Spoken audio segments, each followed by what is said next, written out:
Welcome to Life Recovery Today with Stephen Arterburn. In the next half hour, you'll obtain insights and tools to transform your life using the biblical principles found in the 12-step program. We believe everyone can benefit from a life recovery experience because we all have struggles in life. Struggles with addictions, food, depression, anxiety, and relationships, to name a few. You'll be encouraged to see how others have found a new way of life with hope for the future through life recovery. Your host is Steve Arterburn, founder of New Life Ministries and Women of Faith, author of over 100 books, and teaching pastor at Northview Church in Carmel, Indiana, one of the 20 largest churches in America. Steve is the co-editor of the Life Recovery Bible, the #1 selling recovery Bible. With over 3 million copies sold, this is the Bible given to inmates by Prison Fellowship and the Pew Bible for the Salvation Army. Now here's Steve. Hi there, Steve Arterburn here, and welcome to Life Recovery Today. I am so excited about Life Recovery. I was just at Life Church in Cookeville, Tennessee, speaking there. They have 23 Life Recovery groups. And if you'd like to have just one at your church, why don't you call us at 1-800-NEW-LIFE and ask for Terry Ward. Now, in 1999, Waterbrook Press called me, a guy named Dan Rich, and he asked me to read a manuscript by Fred Stoker on sexual addiction and pornography and all of that. Well, I'd written a book about that. I wasn't really interested, but when I read the manuscript, unexpectedly, I was stirred by a message that would impact the Christian world for decades to come. When I talked with Fred about it, he said, Steve, I have a vision that there'll be 6 different books and they will sell millions of copies around the world. And I kind of smiled inside and thought, every unpublished author has that same vision. Well, here's the revised version, and as it says on the cover, over 4 million in the series have sold all over the world, so many languages. Well, what's so great about it, it didn't shame the reader. Instead, it lays out a practical, easy to understand path to victory over a common plague that's been infecting the character of Christian men for years. The book, Every Man's Battle, became a phenomenon the first year it was in print, and it continues to impact not only the lives of men, but marriages. Now, New Life Ministries, we've been doing an intensive workshop for years, and we've helped over 13,000 men over this past 20 years find sexual integrity. Well, today's show, we're going to be featuring some of Every Man's Battle counselors who have a story of recovery and have helped men find freedom and recovery for their lives also. So, in our first segment, we're going to be sharing about understanding and loving a person dealing with sexual addiction and how it impacts the person and how to deal with the challenges in the relationship. Then we're going to hear from Sam Fraser, Dr. Sam Fraser, marriage and family therapist, certified sexual addiction therapist, and part of our counselor network.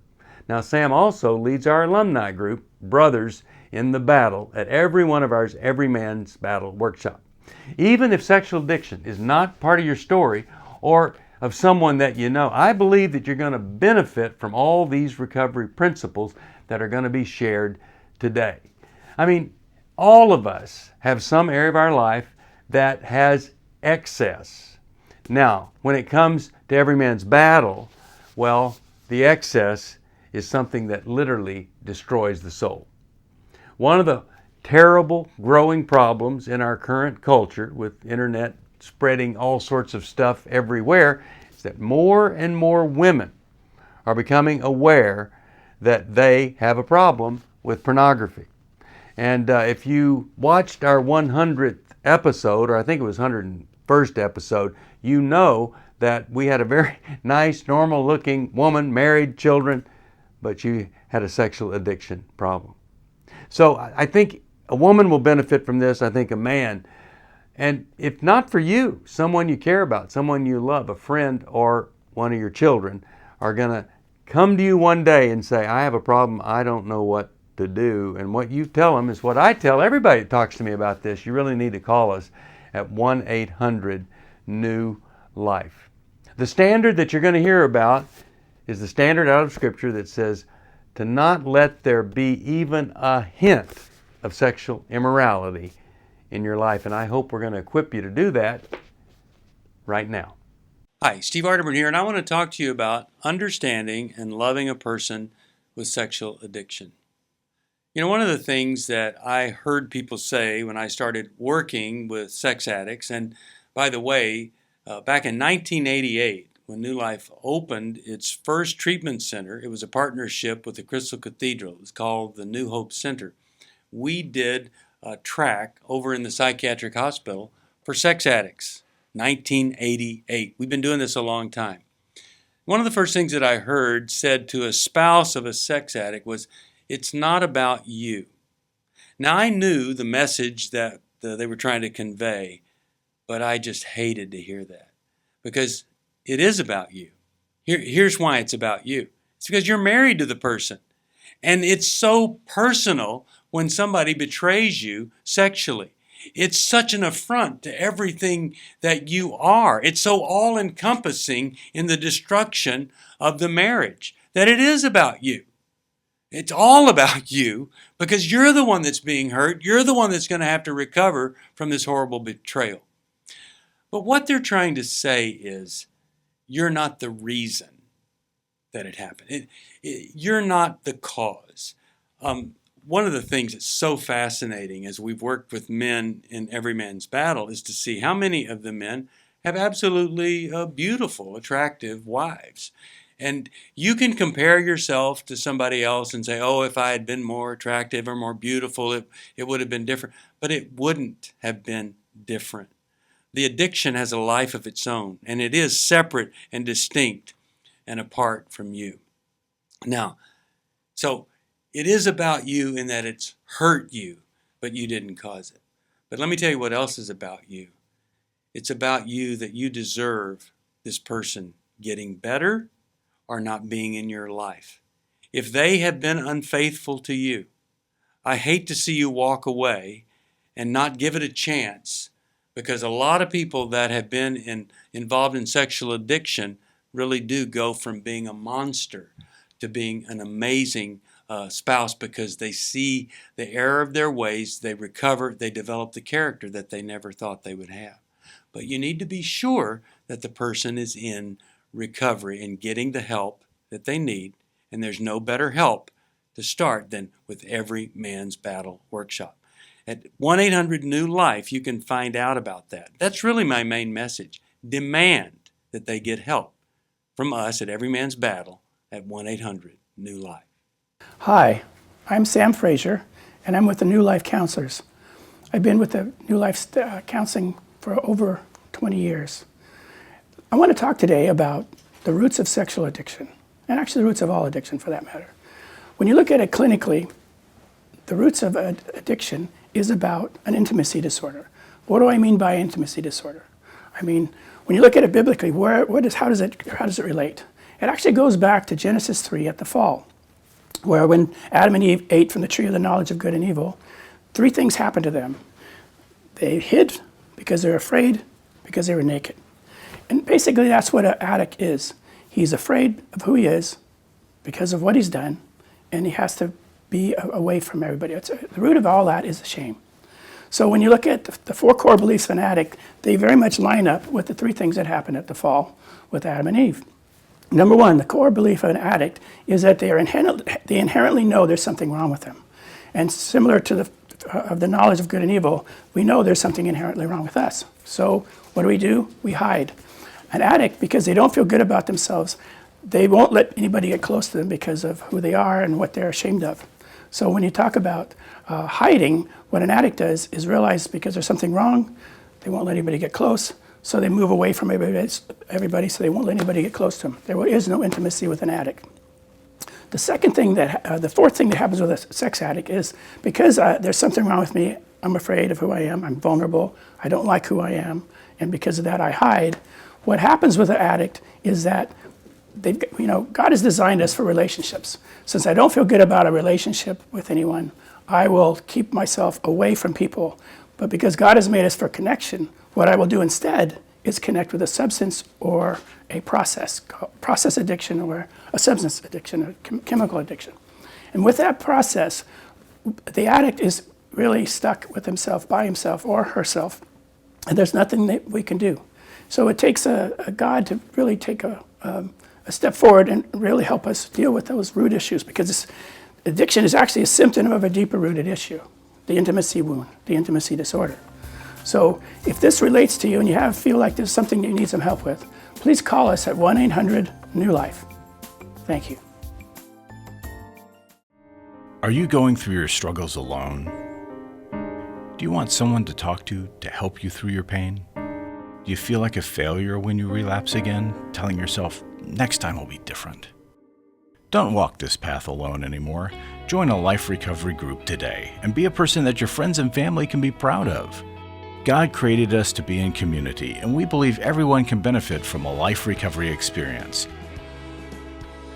There are life recovery groups all over the country, and if there isn't one in your area, we can help you start one. Life Recovery brings recovery to you, right where you are. You'll take a journey with others to find healing and freedom. Whether you're looking to join a group or start one, New Life Ministries is here for you. Call us at 1-800-NEW-LIFE or visit liferecoverytoday.net. It's hard to find a trusted friend when you're in crisis, someone who's been there and understands, but who also has the training and skill to give you practical help. Family, friends, and churches want to help, but often they're not equipped to care for those dealing with problems like addiction and pornography, infidelity, anger, depression. New Life Ministries is here to provide help and hope in life's hardest places. We're not focused on making people feel better. We're focused on helping people do the work that will help them be better.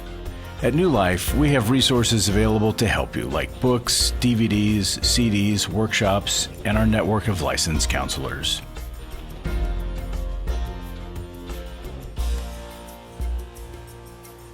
If you need help, call 1-800-NEW-LIFE and begin your new life today.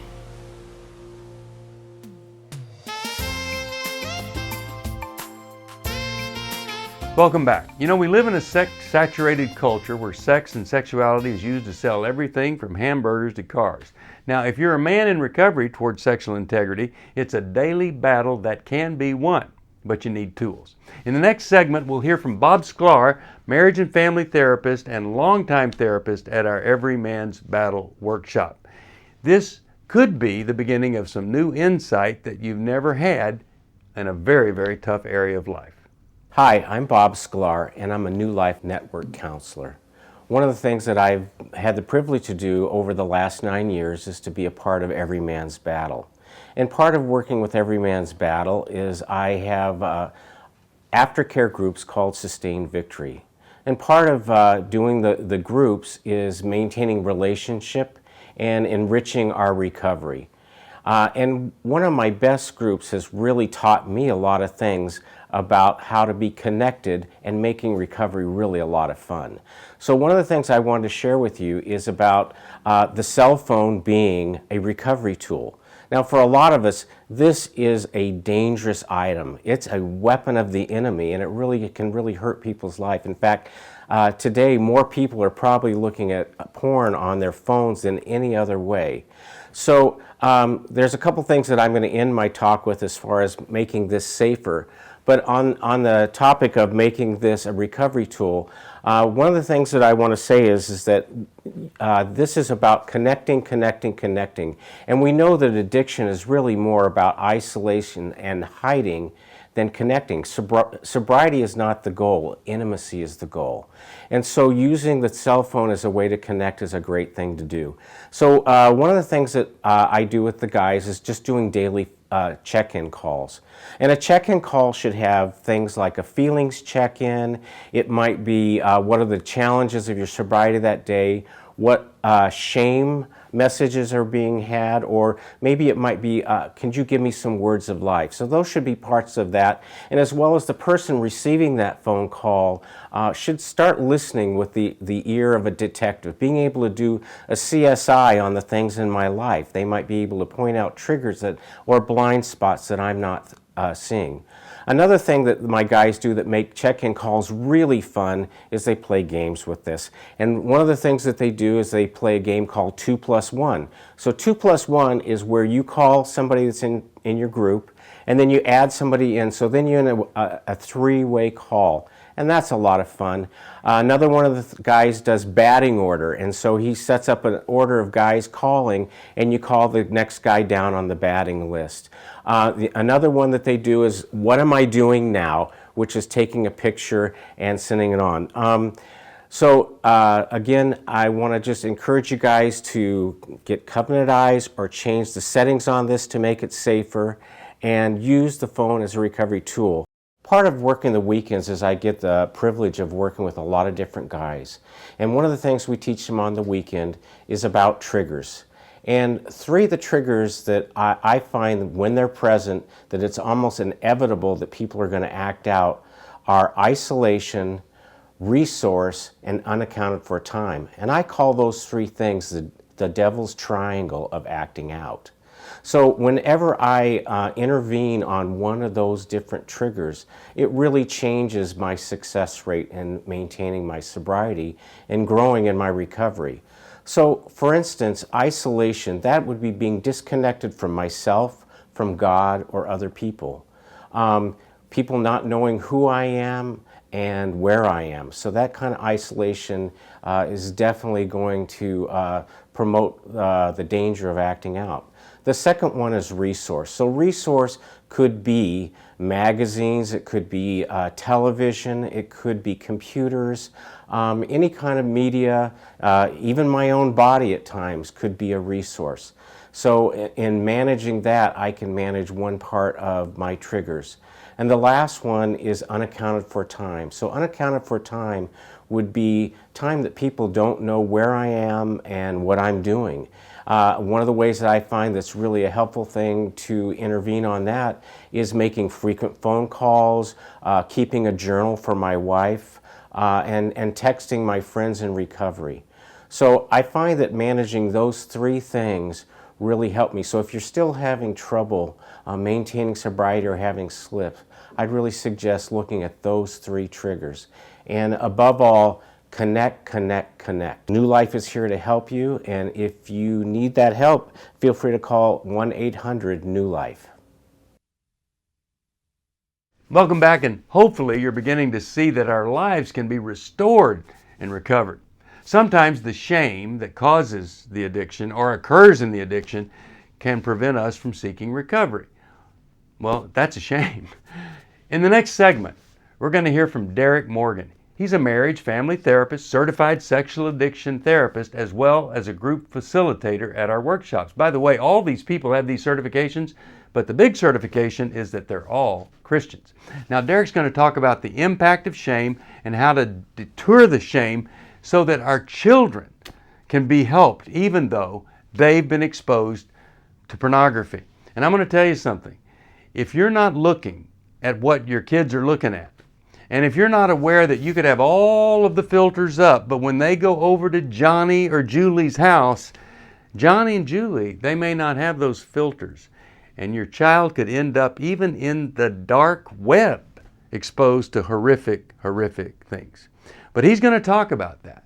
And he's going to help us whenever our kids do get in trouble. But I'll tell you this, there's nothing more powerful for a child to see than a person living with sexual integrity and purity. That's the goal. Here's Dairek to help us with it. Hi, my name is Dairek Morgan. I'm a counselor with the New Life Network and want to speak with you today about deterring shame before it starts. How do you create a conversation with your children about pornography? So here's the unfortunate fact. Your kids are going to see porn. The average age of exposure as of right now is around 11 years old. That means average. So that means some kids are being exposed to this at age 8 or 9. If your kid is vulnerable enough to come and have a conversation with you about this, you're going to get one shot to do it right.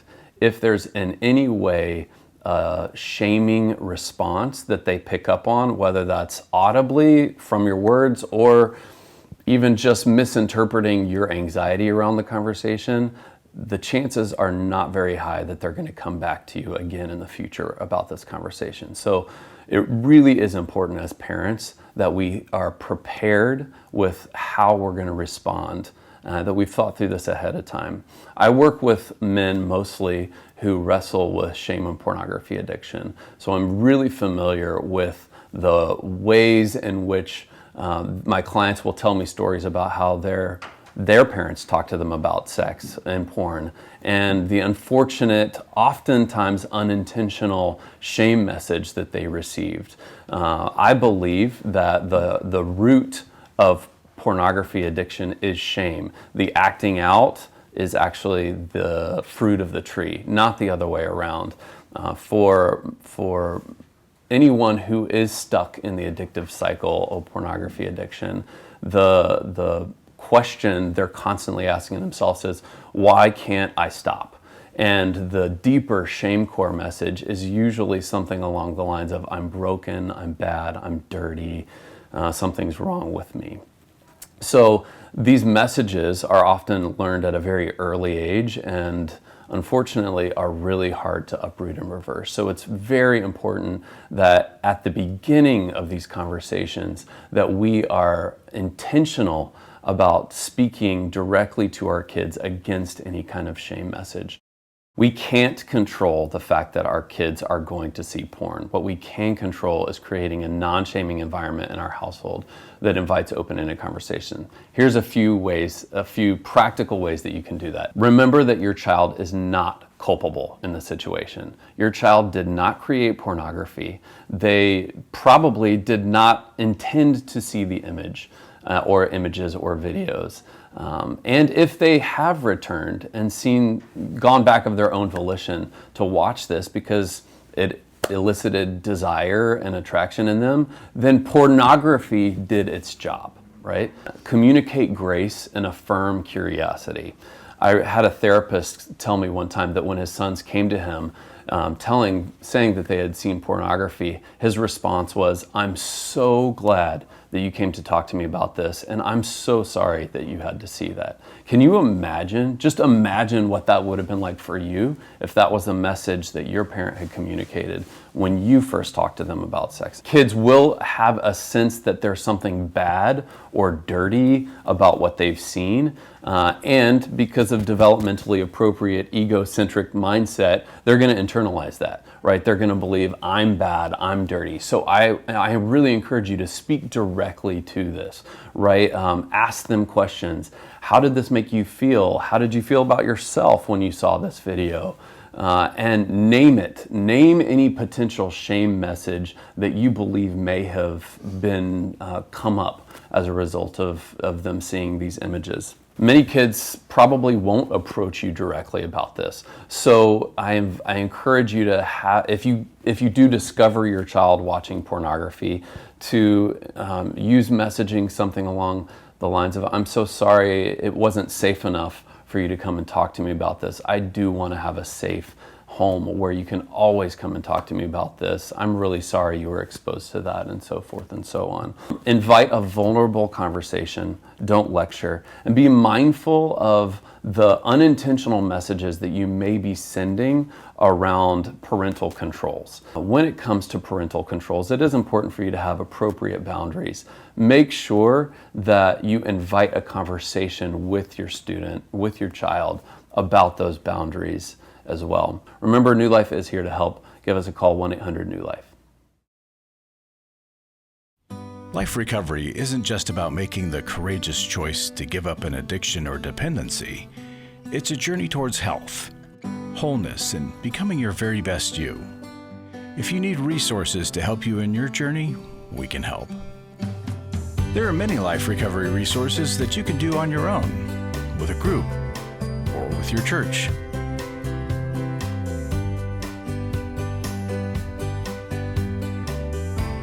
We have Bibles, workbooks, and devotionals that you can use to work your recovery right where you are. That's the beauty of life recovery.